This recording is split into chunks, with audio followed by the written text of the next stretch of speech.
So you don't charm the devil with your rock and roll load. Knows that country music's gonna save your soul. The devil finds his groove in them rhythm and blues that sound. It's gonna get you sun in the end. Welcome back to the Speakeasy. I'm Sother Teague. I'm Greg Benson. And I'm Charlotte Voisey. Ah, she's Welcome back. Charlotte. Yeah. I'm back. So we've been talking a lot about the festival, but I want to talk about Tales of the Cocktail Foundation that makes all of this possible. When people hear Cocktail Foundation, they probably picture recipes and seminars, but what's the work that matters the most that probably goes unnoticed?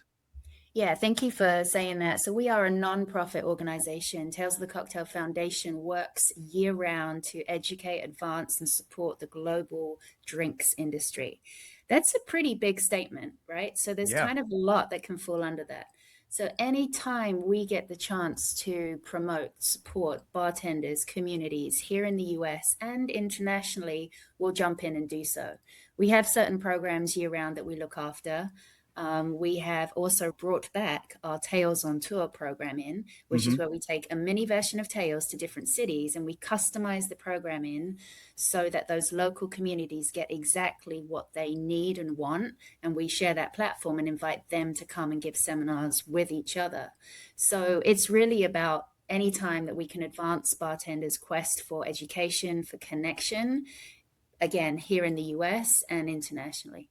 I made it to Tales on Tour LA kind of by accident earlier this year, but it was fantastic. It was a lovely time. Yeah, Greg just happened to be in town when it was going on. And I was very fortunate that I was. I got to hear a lot of really interesting information, see a lot of people that I love, and go to a lot of really great bars. Let's talk a little bit about, I want to drill down into those three words that you mentioned: educate, advance, and support, because they're easy to put on a website, but what do they actually look like in practice? Give me some examples of what educating, advancing, and supporting the hospitality industry looks like. Yeah, so I think the education is probably the most straightforward. Obviously, we have our seminar process, which manifests itself at Tales of the Cocktail and now Tales on Tour, but that's truly a year-round process. So everyone's invited to submit seminars in the fall before the year before Tales. And we have an education committee, which is made up of industry professionals from all over the world. And we meet with them not only to go through the seminars and judge and decide who's going to be putting on seminars, but we meet with them to discuss, like, how can we better support bartenders through education? So are there resources that we can be sharing? How do we target different parts of the world and try and get that word out there? We created a workshop this year to take the smallest idea and educate and coach a bartender how to make that into a seminar application. So that's something that we took on the road. We did it as part of the Ajabu Festival in South Africa. I went to Ghana and did it there. It's something that we're trying to do on the road as much as possible, just so that, you know, if you walk into a room of bartenders and say, who's got a seminar ready for Tales? Most of them probably will say, oh no, I'm not ready. But if you ask the question, what are you passionate about? Everybody's got an answer. And then it's just a little bit of structure and coaching to get that passion into a full-blown seminar proposal. So that's one of the ways that we would push education for bartenders. I love the outreach that Tales of the Cocktail can perform. This is only your second year leading the foundation as a whole, but you obviously spent years participating at Tales of the Cocktail. Now that you're at the reins, what's one thing you didn't appreciate until you were now on the other side of it? That's a great question. And I think I would have to give the flowers to the Tales team. They work so incredibly hard, yes, year round, but the planning that goes into the week that we all get to enjoy, the week that propels our careers and gives us the most beautiful friendships, certainly that I've benefited from over the last 20 years. There is such a diligent, dedicated team of professionals that put all of that together. And I knew that it was a lot of work, but now being behind the curtain with the Tales full-time team, kudos to them. I did not appreciate how hard they work and how much truly goes into this. It's pretty incredible. Yeah. It's an immense undertaking, and it's crazy to think that it's all just one week. I would love to give some love to the other 51 weeks of the year. What goes on beyond just those 5 days in July that we're all enjoying right now? Yeah, so we obviously planning the big event takes months, but we also do events like Halfway to Tales where we come back to New Orleans in January Hmm. and we give a little love back to the New Orleans bar community, right? Who without whom we could not pull off Tales.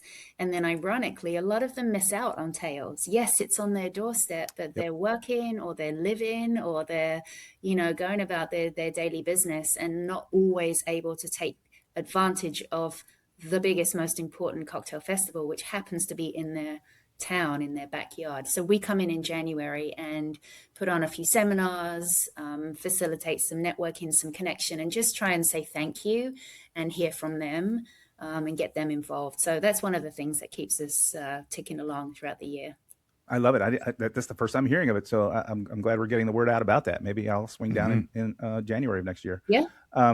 Charlotte, you've been behind bars, you've represented brands, and now you're again leading the TOTC Foundation.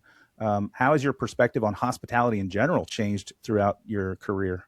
It's changed a lot. I think the more you travel and the more people you come into contact with and the more versions of hospitality you get to experience, the more your appreciation just broadens. And I've been so fortunate to travel a lot, but also now work across the whole industry, right? I had just a fantastic career with William Grant & Sons leading the ambassador program and enjoyed every second of that. Now I get to work across all brands, all facets of the industry, all parts of the world. So right now, my mind's just being blown by the different perspectives everyone has, which is just really great for me. It's such an education. I think, growing up in the UK, I had one perspective on hospitality. Coming to the US definitely changed all of that. But the more I can travel and spend time with how others do hospitality, the more I'm learning and appreciating what just a continuously wonderful industry this is. I mean, yeah, it's the beautiful thing about this industry is that there's always something new to learn. If you ever think you've learned everything, you are so completely and incredibly wrong, which means, of course, that if we were going to ask you to go through all of the lessons you've learned from this industry, we would have an entire year's worth of podcast material. But how about one? What's one lesson that Tales of the Cocktail has taught you that has absolutely nothing to do with the drinks? I think one lesson, whether it was at Tales or just through my career, is this idea of letting go of the need to be right, right? Mm-hmm. Hospitality is about making others comfortable. It's not about being correct or having the last word. It's really simply always comes back to making other people comfortable. And however you can embrace that and keep that, I try to keep that as my North Star, whether now that's the Tales team or people coming into town for Tales or the brands that we work with, the visiting bartenders. True hospitality is simply about making other people comfortable. I think it's the greatest life lesson that I've learned, and I thank the industry for that because clearly it's transferable to all facets of society. I just actually put up a pretty poignant post on my Instagram that speaks directly to that. People want to feel welcome and they want to feel seen and heard. And that's a tremendous lesson. And sometimes it's a slow one to learn. Charlotte, before we hop in the pool and bring out today's guest, tell us about one person, one seminar, or one moment at Tales that is sparking your imagination today. I think one person that's been sparking my imagination for a couple of decades now is someone that I can announce we are celebrating at Spirited Awards this week, and that's David Wondrich, who's receiving the Helen David Lifetime Achievement Award. I can say that because it's already been announced, and of course the rest of the awards will be announced on the day. But David Wondrich has given us such a gift in his research and writing to really enjoy cocktails all the more. I think David's hard work just paved the way for us all to enjoy this industry on a whole nother level. And it's high time we all got together and celebrated him. So I'm pleased about that this week. Yeah, that's fantastic. And I'm super psyched for him as well. He's also up for an award this year for his new book, which is kind of a graphic novel. And, the running joke in the industry, I don't know if you know this, Charlotte, is if you're in a category against Dave Wondrich, your best hope is second place. We lost a few plates to that guy 2 years in a row, in fact. Super excited for him and can't wait to see him down there at Tales of the Cocktail at the Spirited Awards. All right, guys. Well, I think it's time for you to get to the pool. I think Kate Gerwin might be waiting for you, and she's an incredible guest for you to have. And as you know, she's up for Best US Bar Mentor this year. Outstanding. We're going to hit the pool. See you soon. All right, let's do it. Welcome back to Tales of the Cocktail 2026. We are here pool casting at the House of Procera. Tropical storm Bertha be damned. We are joined by a very special guest today. We have Kate Gerwin from Happy Accidents, who is a top 4 finalist for Best Bar Mentor at this year's Spirited Awards. Kate, thank you so much for joining us in the pool on this beautiful day. Yeah, it's lovely. Yeah, thanks for braving the pool with us. You're a bar mentor, and we're both a little bit of anxious people, I think. What's something bartenders worry a lot about when you think everyone just needs to chill out? I think bartenders are following trends too much. I've said this before, clarification, rotovaps, this and that. They're worried so much about making sure that Instagram's happy, making sure that they're doing something cool instead of making really delicious drinks and pleasing their guests. Yeah. I think cocktails have, I mean, don't get me wrong, there's a lot of great hospitality, but I think cocktails have become this situation where everybody needs to tell a story about themselves and this journey and this thing. And storytelling is a beautiful thing, but sometimes people just want a really delicious drink and to have a good experience with the person they're with. It doesn't have to be about your grandma or your journey or all of these other things. I mean, we're absolutely simpatico on this notion. Like, yes, I feel 100% the same way.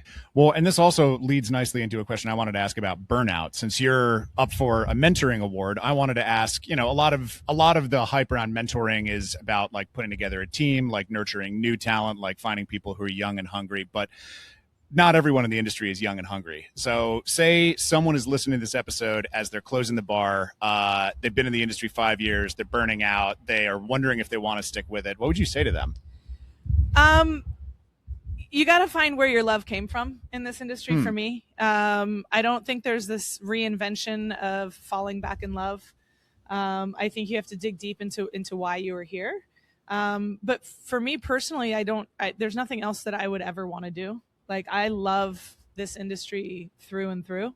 And I'm going to be really honest. There is a point in time where it is okay for you to say, I'm done and I want to do something else with my life. It doesn't always have to be this linear version of a story that was written. You're allowed to reinvent yourself. You're allowed to decide that you want new things in life. You're allowed to change your priorities. You're allowed to do all of these things, and you can do it at any age. I don't want people to give up on our industry. It's tough. But there's sometimes where this industry fits what you are doing in a certain stage of your life. Yeah. And it doesn't fit that for that stage that you're in now. And that's okay. Yeah. It doesn't have to be like, I have to do this forever. If it doesn't fulfill you anymore, that's okay too. Yeah. You can easily pick up and move on. Yeah. I changed careers, I was a chef for 12 years before becoming a bartender for the past 26. And After being a professional skateboarder. after being a sponsored amateur skateboarder, yes, thank you. Oh, sorry, my mistake. My mistake. Listen, I got paid in stuff, not money. Kate, awards typically celebrate, performance, but the award for Best Bar Mentor is celebrating impact. Can you talk a little bit about how that makes you feel? Because you've won a few awards already, but this one seems different. This one's it's really hard for me because I was talking to a friend of mine about this not too long ago. Mentorship isn't something that happens in the public eye. In my opinion, it shouldn't. Mm-hmm. Mentorship is something that happens behind closed doors, late night at a bar, over a phone call, sometimes over tears, sometimes over really serious conversations, accountability checks, calling someone out on their bullshit. Yes. Also being there in people's times of needs. And those things don't happen on a stage, and they shouldn't happen on a stage. So I look at these lists, especially for Bar Mentor, and I'm like, what is this based on? Like, how do you know what I'm doing? Like, someone had said, like, I don't know why that person's on, or I don't know. How do you know? Yeah. I don't. It's an intimate thing. It's really. an intimate thing, and it's not like I'm on social media. I'm like, so today I had to check in with my mentee. We talked for 22 minutes about that. Like, that's not a thing, Right. And it shouldn't be a thing, Right. So this one in particular, it's a really interesting category to me because, like, how are you judging what mentorship is? Right. I also think mentorship and leadership are really different things. Vastly different things. Yeah. And I don't think people understand that. Yeah. Leading a team is very different than mentoring people. So I'm honored, and I really think it's a great thing that we're taking the time at Tales to pay attention to the details of people who are kind of like trying to change things and lead the next team. But I don't think there's a qualification and there's like a formula for mentorship. Right. Well, speaking of mentorship, you were recently inducted into a semi-secret society. Do you want to tell us a little bit about the Perlick Initiative? Oh, I was like, I was like, You oh were my like, God. I was? What am I You're doing? inducted into our cult. Yes. We told you about that before the show, yeah, right? Yeah, so the Hospitality Collective from Perlick. So those of us are industry lifers that we love our bars and we love this industry. We're dorky about a lot of things, right? And one of the things, it's not about designing equipment. I don't really like plug and play systems where everybody says, I design this and this is the best thing for every bar in the world. Yeah. It doesn't work that way. It never will work that way. We have to think on the fly and we have to move things around, and buildings are different and some are old and you have to retrofit, and sometimes it's a ground up. Frankly, everything you're doing changes every time you change Every the menu. time, every time. When the menu changes, now we have to change how the flow works. So when I was talking with Perlick about, equipment and stuff, and they were like, well, what's the best system? And I'm like, there is no best system. Right. There is no walk-in. And that's why bar consultants need to be hired. That's why bartenders should be designing bars, because architects, it's an afterthought, and they look at a bar and they think, okay, I just need to put XYZ equipment. We need a sink. We need a sink. We need, a scupper. We need a scupper. We need an ice bin. We put an ice bin right in front. I don't understand why we put an ice bin right in front. I think it's the most insane thing that we do. Everyone scoops ice, even left hand. Everyone scoops with their right hand. And then we put ice right in front of us, and we all know how much gets spilled in the ice, and we all know how much gets broken in the ice, and we also know for ergonomics, there's a big football field right in front of us. Why are we putting the ice bin right in front of us? Yeah. Why isn't it to the right? Why isn't our bottles the things that we need there? So we have been talking a lot about more modular equipment, or Lego pieces is how we kind of want to talk about it, is that it really depends on the bar, the style. Are you doing volume? Or are you, doing high-end craft cocktails that you're serving 15 guests, 20 guests? Right. They're all different systems. They're bringing in hospitality professionals from all different walks of life, from baristas to bartenders, to come in and talk about what they think are the best ways to design our places for operations, for longevity, for ergonomics, for us to actually survive the industry, instead of having architects and designers look at something and go, put that there. Right. Ice goes right in front. Yeah. You're right. And it's also, I've always thought that my ice well is to my far right, because I need my stuff in I need my front stuff in front of me. I don't need, I need stuff more I than I don't, need yeah. ice. And especially with large format ice and batch cocktails and pre-diluted cocktails, at this point, making drinks has evolved. Yeah. And we're still using the same wells with the double rail right in front, pushing you out. You're leaning over, your back hurts. Yes. And we're doing this whole thing, and we spend all this time, we're like literally doing rotovapping, but no one has looked at a bar station and been like, hey, should I move the ice bin? Yeah. Let's talk a little bit about happy accidents. Okay. And actually, I have a sort of a strange question, not directly about the bar. The bar's been there. You're up for this award as mentor. You're grooming people to go out into the world and be their own thing. How does it make you feel when someone leaves happy accidents to go do their own thing? It's so when it first started to happen, I was crushed. I thought, what did I do wrong? Like, why don't they want to stay with me forever? Like, you know what I mean? I was like, well, why are they leaving you? What did I do? And I would be like, what am I not doing right? Now I look out and I realize it's the best thing that could ever happen. And that to me is the legacy that I'd want to leave behind. There's a lot of bartenders that have cocktails, right, named after them, and they talk about it. I think Giuseppe's the classic, is that he's just like, I hate the Trinidad Sour. Like, shut the fuck up. Right. But that's the legacy, is like, that's where it's going. For me, the bartenders that have come through and worked for me and they take little pieces and moved on, that's the legacy that I would love to create. I have a bartender that worked for me for a few years, and she moved to North Carolina, to her hometown in Hendersonville, opened a bar called Pinky Promise.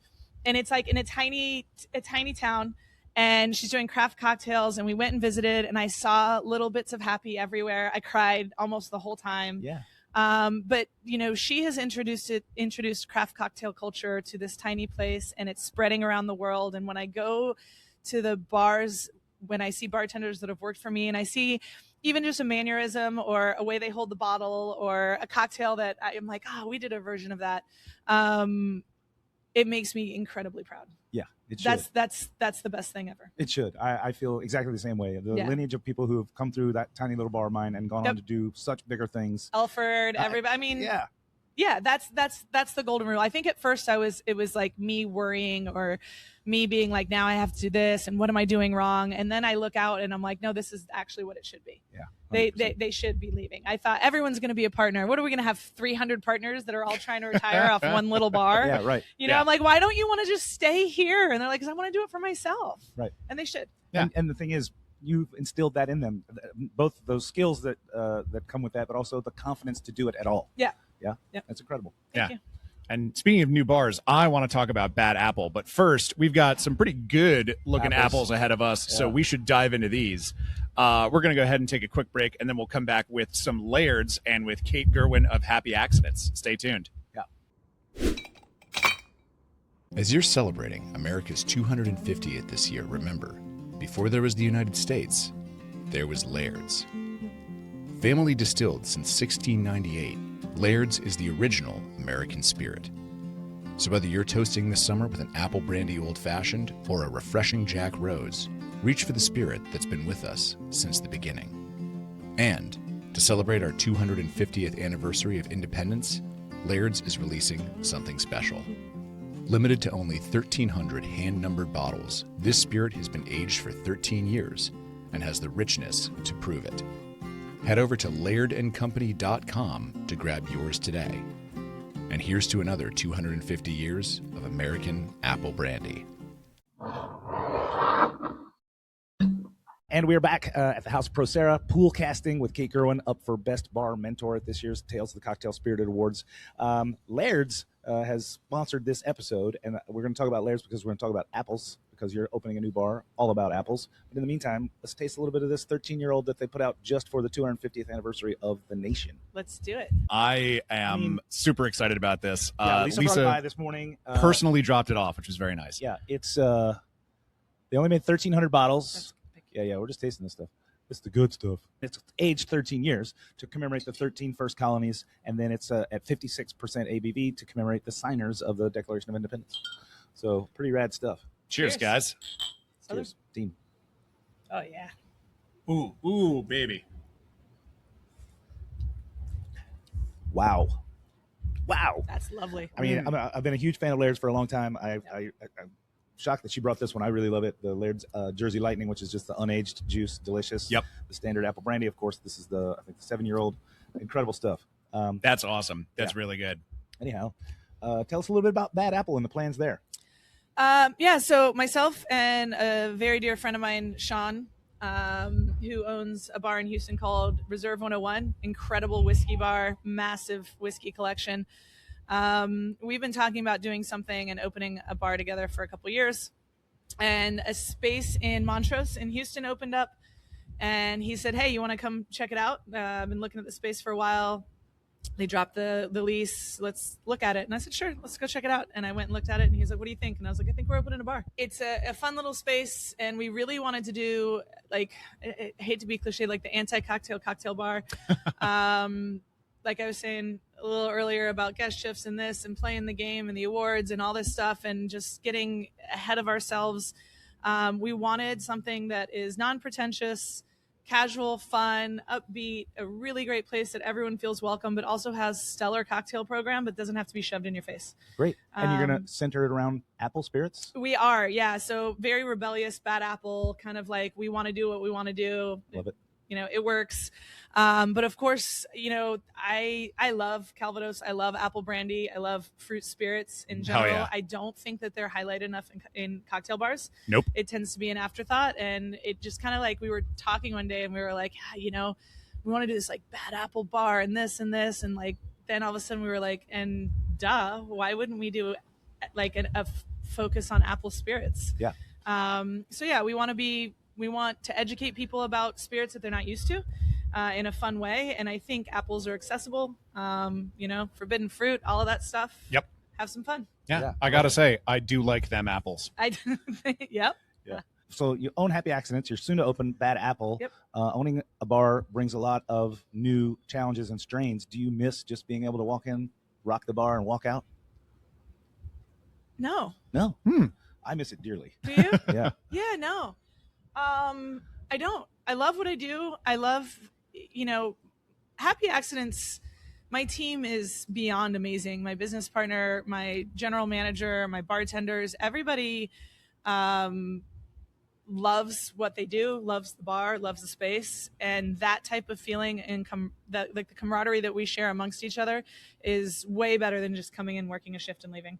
The idea that I can do that in other communities and start something and then have more people walk through my door and more people want to do the same thing, and they leave and they open their bars and move forward and do all of those things, that's big time fuel for the fire. Right on.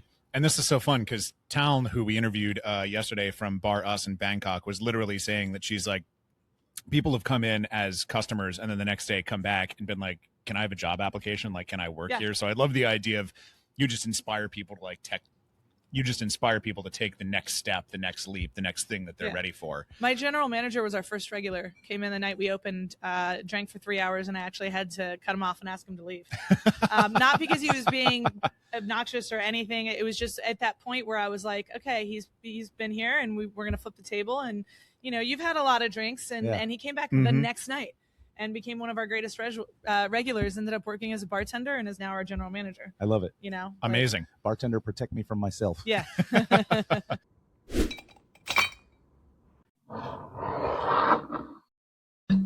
We're talking a bit now about the journey that Happy Accidents has been on. What's one thing that you now, knowing what you know, would give as a piece of advice to your younger self 5 years ago? Get more budget. No, I'm kidding. No, we've been really lucky at Happy because of our business model and things like that. You know, I think for me, the biggest thing that I've learned is I've changed my style of management to be a lot more accepting, to be a lot more understanding, to understand that people are, you know, going to leave eventually, that their lives aren't always going to be centered around the bar. When we first opened, we were family and we hung out all the time and bar was the life. And all we did was, you know, everything had to be together. We went on vacation together. We had Christmas dinners together, and kind of taking a step back and realizing that everybody's life doesn't have to revolve around the bar. Doesn't mean that they don't care, and doesn't mean that they're not good employees, and doesn't mean that they're not great bartenders, and that people can have their own lives and have their own stories and come to work and do a great job and go home. And it's not always about me, right? Sometimes it's hard not to take things personal. So I guess don't take things personal. Yeah. I mean, it's usually not about you.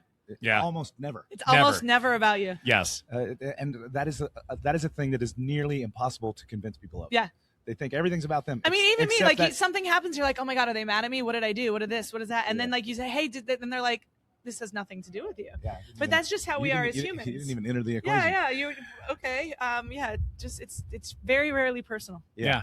You're down in Albuquerque, New Mexico, which isn't a town that gets as much attention as say New York, or even here in New Orleans. But honestly, though, and I think I know your answer, but I'd love to hear you articulate it. Do you consider that an advantage? Yeah, I do. I don't like the big fish, little pond thing, because I don't think the pond is little, right? Because there's talent and there's people doing all kinds of really cool things. I think it has a lot to do with, you know, budgeting, PR, marketing. That's the big word, marketing. It does, and population as well. You know, I mean, it's going to be hard for Albuquerque to compete with New York. I mean, to compete with Houston. You know, Houston's like 8 million people or something like that. Right. You know, like it's a numbers game sometimes. Bigger cities get a lot more attention. They have a lot more people. They have a lot more revenue. They have, you know, a lot of different advantages than we do. I think it's an advantage for me because it's not the same thing as everywhere else, and there's a lot of competition in those big cities too. You know, I've New York is, as everyone's saying, is like New York is back. Is it? Did we ever leave? No comment. Don't live there. Not my clowns, not my circus. But I've seen a lot more camaraderie in the New York community than I have in the past. Okay. I've seen a lot more of the New York bars doing things together as opposed to doing things individually. I've actually noticed that as well. And I think that's why they're back. I think they've come together more as a community and said, hey guys, we were all fighting against each other thinking, well, if you get the list and I don't get the list or this or that, you know, I use the analogy a lot that the world isn't pie. A slice of pie for you doesn't mean less pie for me. Right. just go make more fucking pie. Yeah. Like go in the kitchen and bake another fucking pie. Right. But I think we live in this world of scarcity where we see someone get a piece of pie and we're like, well, where's my, that's my pie. Right. Right. Like that's my award. Why didn't I get that? And I think people are starting to realize that it's not pie. Right. There's plenty of things to go around. And if we work together, we can just go in the kitchen and bake more pies. Yeah. Let's fast forward 20 years from now. Hopefully there's a lot more pie to go around. Who knows? I hope so. Would you rather have people remember Happy Accidents and Bad Apple as great bars or places where a lot of great bartenders got their start? Both. Okay. I want it all. Okay. Yeah. All the pie. Why not? Yeah. No. I definitely want to be known as somewhere where bartenders, I think they go hand in hand, right? Great bartenders make great bars. So if it's only about cocktails, we've completely missed the mark. But again, if it's only about bartenders, we've missed the mark too. They need to be well-diverse programs. You need to look at everything and all the angles and make sure that you're paying attention to the details. So I hope that we're remembered for a place that you can go and feel at home and feel taken care of and have a great cocktail and know that you're safe and you're cared about. That has a lot to do with the people you put behind the bar. Yeah. Running Happy Accidents as a distillery that is a bar. I know you get questions like this all the time, but it's super interesting. So we're going to ask at least one. Yeah. I tried to get around it. What's the thing you've been making or producing yourself recently that's got you the most excited? The thing that everyone else gets the most excited about is the Oreo gin. Oreo gin. Say more about this. Yeah. So it started actually like 10, maybe even 10, 12 years ago. Dante Nairn did a chocolate Negroni with just the chocolate bitters, right? And I did a Oreo fat wash Negroni where I just blended Oreos into a gin and fat washed it, froze it, and the whole cookie. The cookie, cream the cream and everything. So I don't like Negronis. I don't like bitter. I know. Wow. I know. Wow. I'm sorry. Kate, get out of my pool, Kate. I'm sorry. I'm super sensitive to bitters. I'm a super taster. It doesn't mean it tastes better. I forgot. Yeah, I just don't gravitate towards those strong flavors. I like sugar in my coffee. I drink sweet tea. So I was like, it was the Negroni time where everybody drank fucking Negronis nonstop. And I was like, man, I just want to make a Negroni that I like. And the chocolate was good. But then it was the cream that like kind of rounded out the bitterness, right? Like it softened it. And I made it and it was so freaking good. So I bottled it and sent it to all my friends for Christmas. Like all the bartenders. And mine must not have arrived. It did. It's there. You'll get some. The guys at the bike shop got it. They loved it. And every year for Christmas, bartenders reach out and they're like, "Are you sending out your Oreo Negroni again this year?" And I'd be like, "Fuck, I don't want to fat wash anything." So we actually Blaze distills a Oreo gin, and we use Oreos, and we make a gin with actual Oreo cookies and distill it, and people freaking love it so much. Amazing. Yeah, that sounds great. Yeah. Well, we are about to wrap up. We're getting rained on a little bit. I think we're being told to wrap it up. Exactly. By a higher power. Yes, but no one gets out of here without answering our last question. We usually end our podcast by asking where you drinking these days, which is a chance for people to just kind of give a little love to some of their favorite spots. But since we're at Tales of the Cocktail, where are you drinking this week? Chart Room. Yeah. Gotta love it. Absolutely. That's my before the Spirited Awards, usually annual stop. Excellent. Trying to hit a lot of events, but haven't really been that great at it. And I'm going to be honest, I just haven't really been out drinking too much these days. Listen, we're none of us 22 anymore. I went to Rick's last night. Okay. All right. Okay. I was at the Chart Room last night, and I'm hell bent. I'm definitely going to get my way over to Holy Diver. Oh yeah, totally. We were going to go the first night. I was there last night. Yeah, it was great. We went to Akamaya for dinner, and we were headed over there, but they had a private event. Holy Diver for sure. Love it. Hell yeah. Yeah. Okay, this has been fantastic. Thank you so much for joining us in the pool. No lightning yet, so Thank everyone survived. No one got electrocuted. And thanks to Laird's. Yeah, and thank you very much to Laird's, the whole company, and especially Lisa for the personal delivery. We will be back here tomorrow, hopefully with a little bit more sun for our final day of pool casting. So stay tuned for that. But until then, cheers everybody. Cheers. So you don't charm the devil with your rock and roll load. Knows that country music's gonna save your soul. The